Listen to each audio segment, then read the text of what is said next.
साल 2017 भारतीय जनता पार्टी का शीर्ष नेतृत्व मंथन में लगा हुआ था।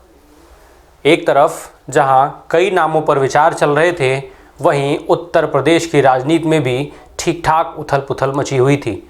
उत्तर प्रदेश भारतीय जनता पार्टी के तत्कालीन प्रदेश अध्यक्ष केशव प्रसाद मौर्य उस समय अपनी अलग गुटबंदी और अपने अलग राग के चलते खासे प्रसिद्ध थे।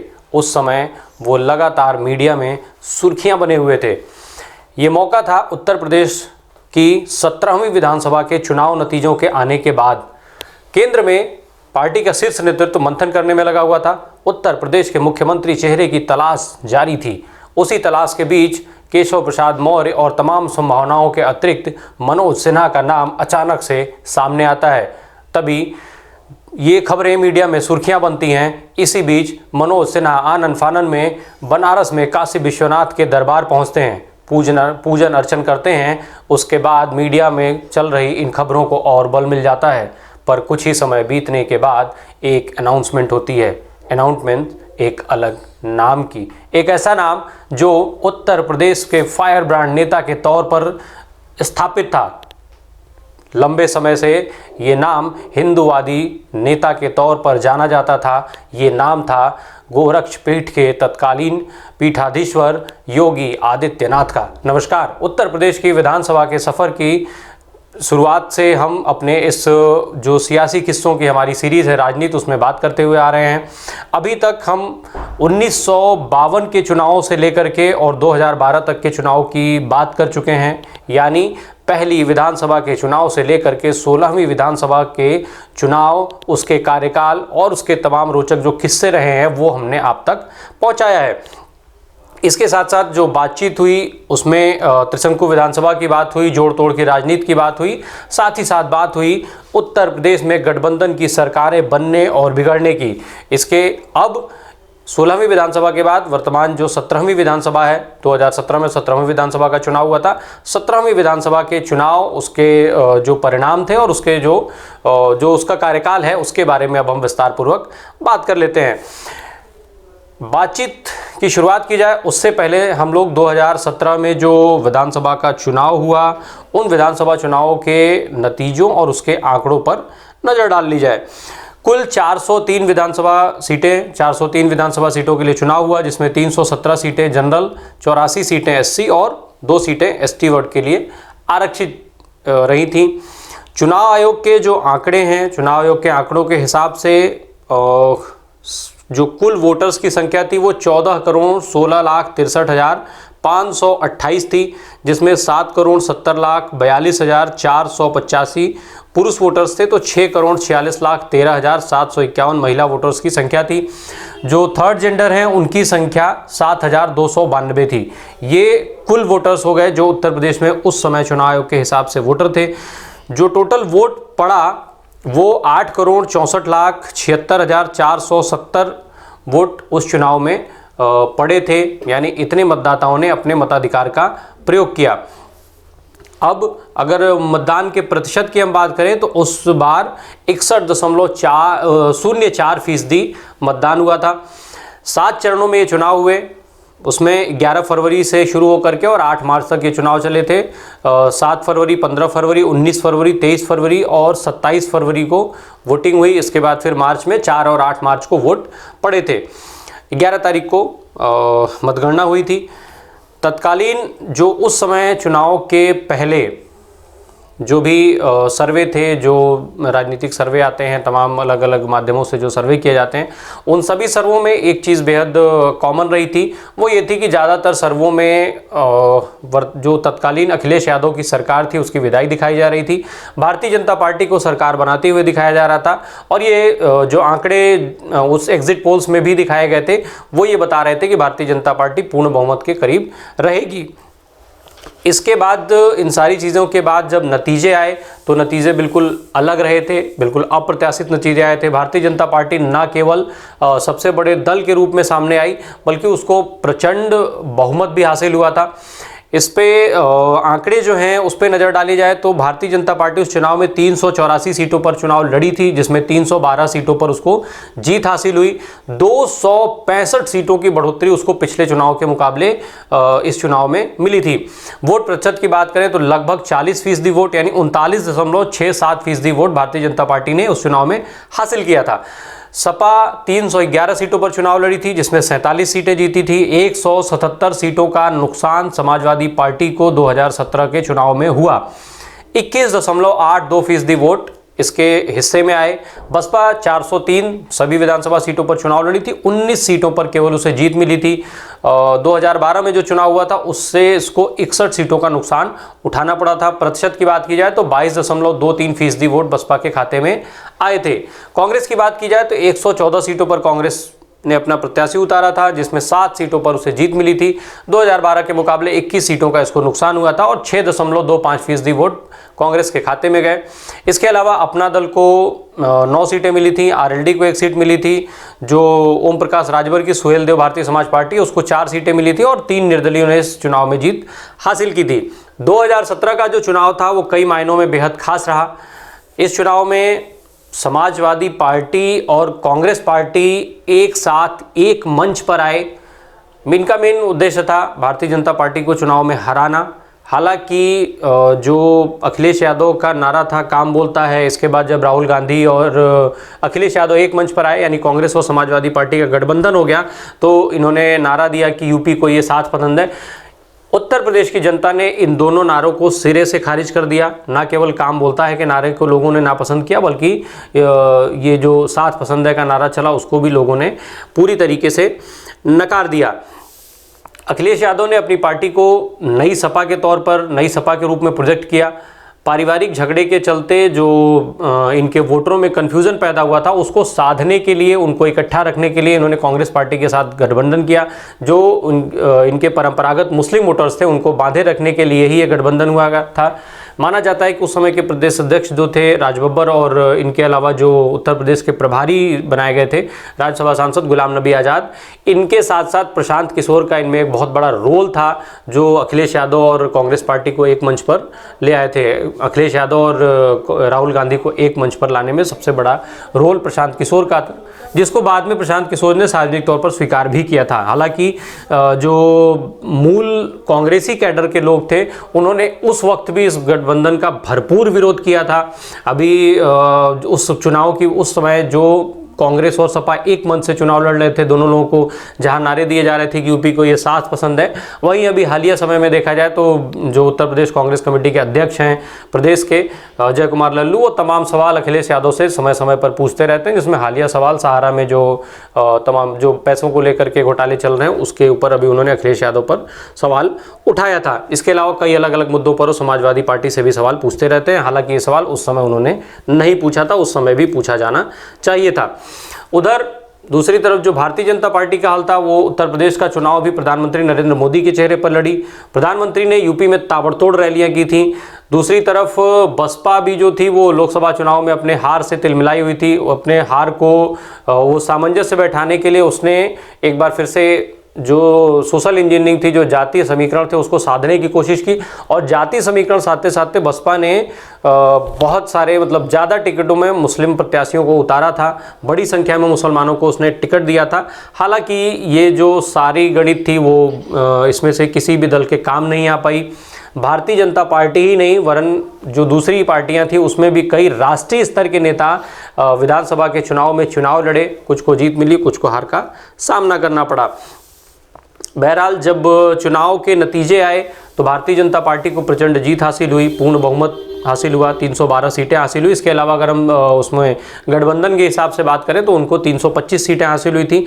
इस प्रचंड बहुमत के बीच में जो चुनाव थे उसमें करीब करीब 31 ज़िले ऐसे थे जिसमें गाजियाबाद, मेरठ, वाराणसी, प्रयागराज जैसे जो ज़िले थे उनको लेकर के करीब 31 ऐसे ज़िले थे जिसमें भारतीय जनता पार्टी ने क्लीन स्वीप किया था।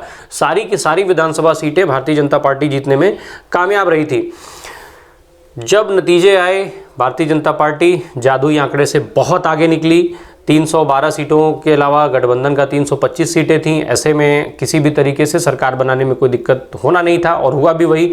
उसके बाद समस्या जो उत्पन्न हुई वो हुई मुख्यमंत्री चेहरे को लेकर के। भारतीय जनता पार्टी के शीर्ष नेतृत्व तो उत्तर प्रदेश से लेकर के और दिल्ली एक करने के बाद तमाम सारी चीज़ें निकल करके आई। पहले केशव प्रसाद मौर्य, चूँकि उस समय उत्तर प्रदेश भारतीय जनता पार्टी के अध्यक्ष थे, कौशाम्बी की लोकसभा सीट से सांसद थे और इनको चुनाव जिताने के उद्देश्य से ही लाया गया था और इसमें वो पूरी तरीके से सफल भी रहे। जातिगत समीकरणों को साधने का जो काम था वो केशव प्रसाद मौर्य ने बखूबी निभाया और शायद यही वो कारण था जिसने केशव प्रसाद मौर्य को इस बात के लिए पुख्ता कर दिया था कि इतनी बड़ी जीत के बाद उनका मुख्यमंत्री बनना तय है। इतना ही नहीं, केशव प्रसाद मौर्य ने खुद को मुख्यमंत्री के तौर पर घोषित भी कर दिया था। अंदरूनी खबरें ये भी चलती हैं कि केशव प्रसाद मौर्य के नाम की बाकायदा नेम प्लेट तक बन चुकी थी मुख्यमंत्री कार्यालय पर लगाए जाने के लिए। हालांकि उसके बाद जो शीर्ष नेतृत्व में तय हुआ, उसके बाद केशव प्रसाद मौर्य के अलावा तमाम और नाम चले थे। फिर मनोज सिन्हा का नाम आ गया। मनोज सिन्हा को वहाँ से फिर मनोज सिन्हा बनारस पहुँच गए।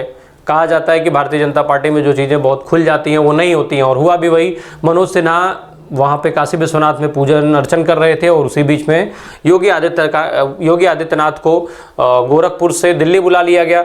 ये माना जा रहा था कि चूंकि योगी आदित्यनाथ का जो कद है उस कद को देखते हुए मुख्यमंत्री बनाने में इनकी महत्वपूर्ण भूमिका होगी। हालांकि योगी के जो समर्थक थे वो गाहे बगाहे और सोशल मीडिया पर तमाम तरीके से इनको मुख्यमंत्री बनाए जाने की मांग कर रहे थे, पर जब इनको दिल्ली बुलाया गया तो ये माना गया कि मुख्यमंत्री जो भी बनेगा वो इनके सपोर्ट से ही बनेगा। पर जब नाम अनाउंस हुआ तो वो बिल्कुल अलग से चीज़ें थी।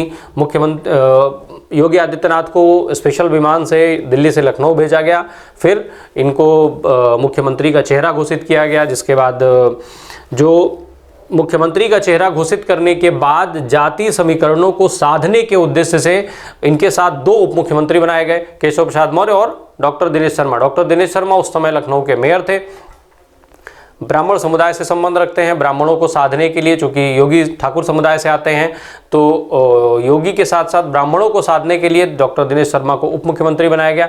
वहीं केशव प्रसाद मौर्य की जो दूसरी जातियां हैं और केशव प्रसाद मौर्य की व्यक्तिगत नाराजगी को साधने के लिए पार्टी ने उन्हें भी उप मुख्यमंत्री बनाया। 19 मार्च 2017 को योगी आदित्यनाथ ने मुख्यमंत्री पद की शपथ ली। सरकार के जो शुरुआती कामकाज थे उसको देखते हुए लोगों में एक नई आस जगी, लोगों का सरकार के प्रति भरोसा बढ़ा। हालांकि कुछ ही समय के बाद लोगों को ये आभास हुआ कि अब बदलाव हो सकता है, बदलाव की संभावनाएं लोगों के मन में एक आस जगाने लगी। पर कुछ ही समय के बाद सरकार जो है उसके जो कामकाज हैं वो पुरानी सरकारों और पूर्ववर्ती सरकारों के ही ढर्रे पे चले गए। जो पूरे अभी चूँकि अब 17वीं विधानसभा का कार्यकाल पूरा हो गया है, चुनाव की तैयारियां शुरू हो गई हैं। ऐसे में अगर हम 5 साल के कार्यकाल की बात करें तो ऐसा जो कहा जाता है कि ऐसा कोई भी काम नहीं है जो भारतीय जनता पार्टी ने किया हो, भारतीय जनता पार्टी के समय में शुरू हुआ हो और वो पूरा हो रहा हो। ये माना जाता है कि जितने भी कामकाज हैं वो या तो पूर्ववर्ती सरकारों में शुरू हुए थे या फिर उनकी घोषणाएं या उन पर कुछ काम पूर्ववर्ती सरकारों के समय में हुआ था और उन्हीं को भारतीय जनता पार्टी ने पूरा किया और अपना जो चीज़ें होती हैं वही कामकाज आगे बढ़ाए गए। कोई भी नए काम की शुरुआत नहीं हुई है।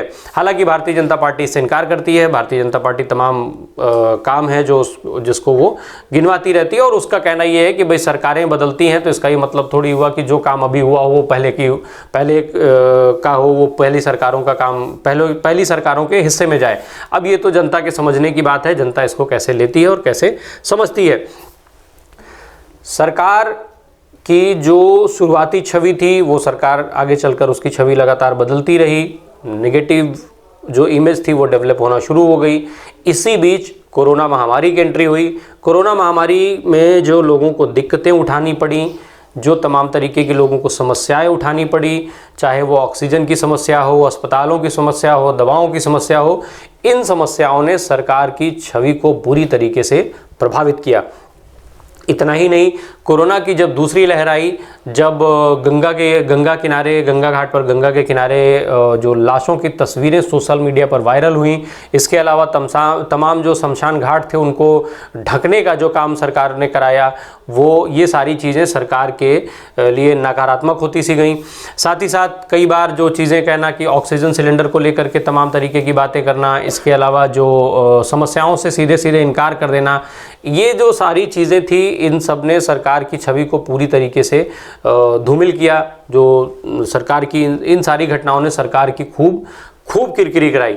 अब जब 2022 ये जो साल है, चुनावी साल है, उत्तर प्रदेश सहित 5 राज्यों में चुनाव होने हैं, भारतीय जनता पार्टी पूरी तरीके से चुनावी मोड में आ चुकी है।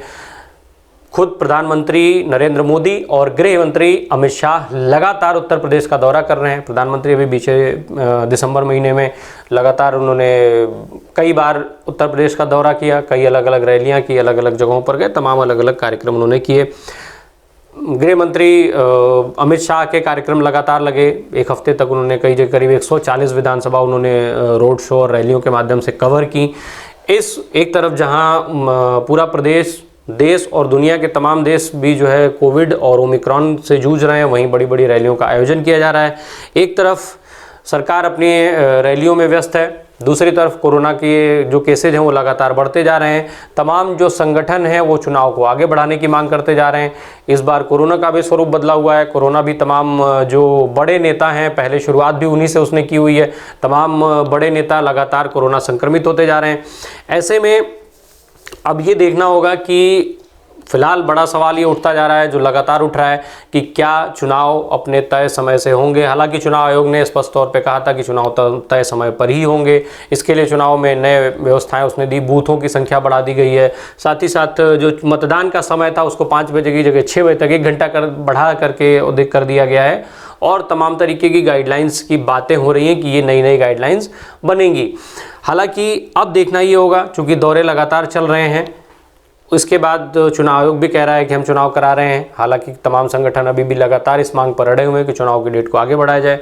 ऐसे में देखना होगा कि जो सरकार है वो क्या निर्णय लेती है, चुनाव आयोग जो है वो क्या निर्णय लेता है, और साथ ही साथ जो भारतीय जनता पार्टी है, चाहे वो प्रदेश में हो, देश में हो, वो किस नज़रिए से उस चुनाव को देख रही है।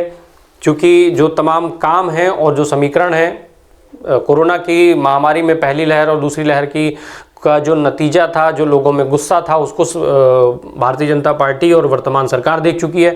ऐसे में बहुत आसान नहीं होगा चुनाव को आगे बढ़ाना। बहरहाल ये सारी चीज़ें नीतिगत हैं, सरकार के फैसले पर निर्भर करती हैं।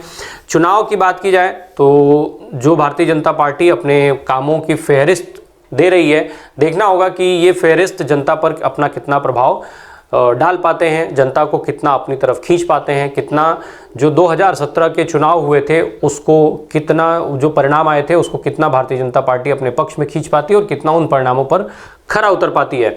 बहरहाल आज के अंक में इतना ही।